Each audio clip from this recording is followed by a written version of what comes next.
Mr. Behrendt, prominent human rights activist Bakhtiyar Hajiyev was arrested on December 9th on charges of hooliganism and disrespect for court and sentenced to 1.5 months in prison.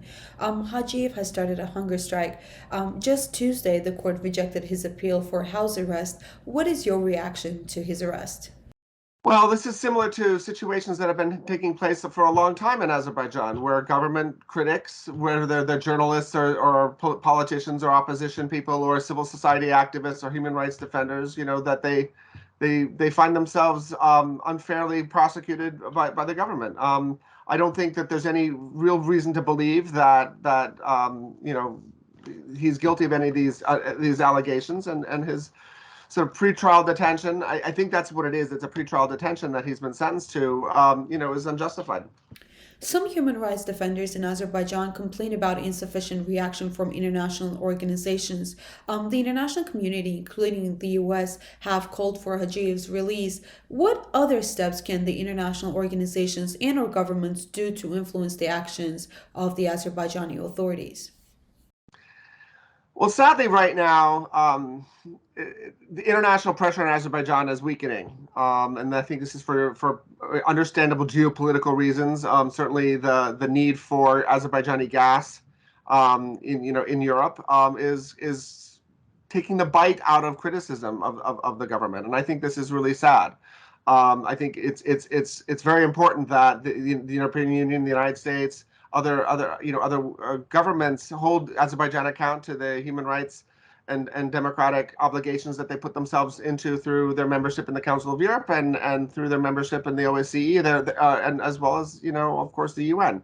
Azerbaijan is not above the law, is not above its obligations, and it needs to be held accountable. This is first and foremost a problem for Azerbaijan, and it's ultimately the well-being of the Azerbaijani people that are impacted by this. Mr. Hajiyev was most recently, at the OSCE Human Dimension conference in Warsaw that took place in September. Basically talking about some of his criticisms of the human rights situation in Azerbaijan, and I think it's important that institutions like the OSCE continue to provide spaces like that for human rights defenders and activists and critics all around. This is one of the few remaining platforms available. As year 2022 is coming to an end, how would you describe the human rights freedom environment in Azerbaijan? How does it compare with the worldwide trend in this regard? Well, the worldwide trend is bad, and sadly, last year was, I believe, the 16th year in a row of declines in freedom in the world. That Freedom House's report. Azerbaijan, is not doing well in those rankings. But I think we need to be, not just comparing to the rest of the world. The fact that the world is struggling with backsliding and freedom and democracy.